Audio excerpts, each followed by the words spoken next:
So, the beginning after the end, we got Arthur. He was reincarnated after we don't know how he died, but we know that he lived as a tyrannical, pathological king. So, he doesn't know emotion quite well, and he's a bit of a blank slate in terms of humanity. So, we get Arthur, and right away, he starts to learn the magic system that he is born into quite quickly because he's a 40-something-year-old man inside an infant's body. And he starts reading books on magic and starts developing his magic core. And at the end of the first episode, once his magic core develops, it culminates in a giant explosion in the house. Not a water blast, a fire blast. And this alerts his parents to his outrageous talent and ability as a magic practitioner. Much the same as Rudius. Almost the exact same as the first episode of Mukusho Tensei. Done in a far less tactful and tasteful way. Furthermore, the parents are both ex-adventurers who met adventuring in the same party. And the mom's a healer and the dad's a warrior type. So, we have basically Rudius's family and the exact same dynamic. And episode 2 continues much the same.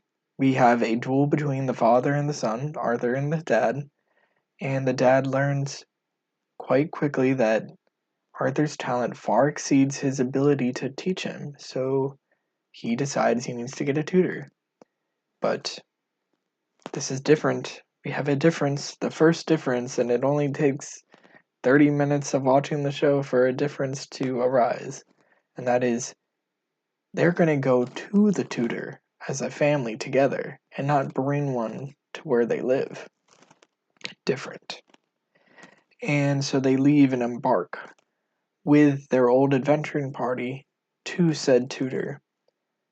And on the way, Arthur learns more abilities and starts to get stronger, and that's all fine and well. And while they're on the last leg of their journey, they get attacked by bandits.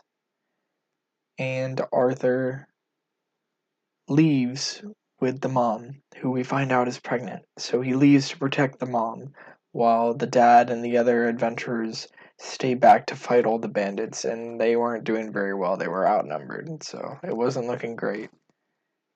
And there's a rogue bandit who attacks, and Arthur pushes the mom out of the way, but he goes down off a cliff. And that's the last we see of him for the episode. He falls off the cliff into the forest while everyone's screaming, "No, don't go." But he went. And after the credits, we do get a shot of this giant,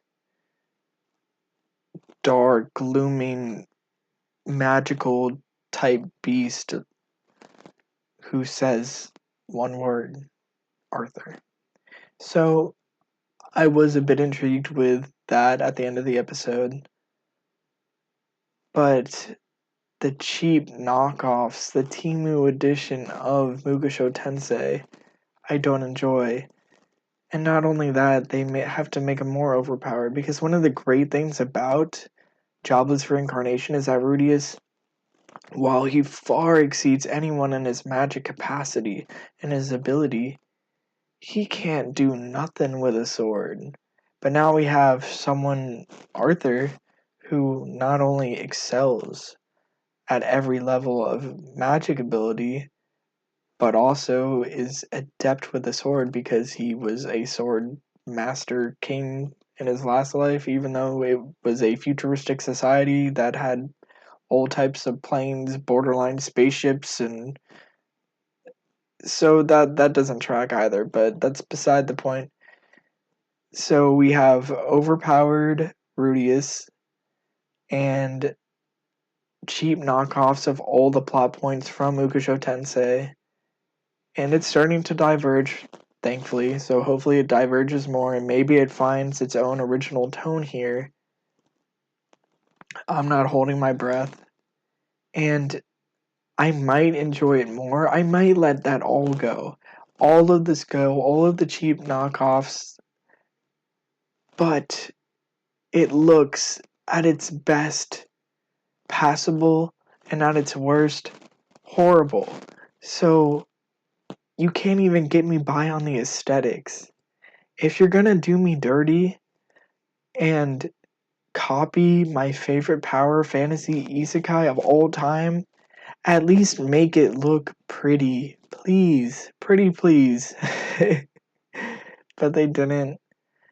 Alas, here we are with just yet another cheap knockoff that cannot capture the magic that is specifically Season 1 of Mukusho Tensei. Season 2, not as good. Topic for another time. Thanks for listening. Peace.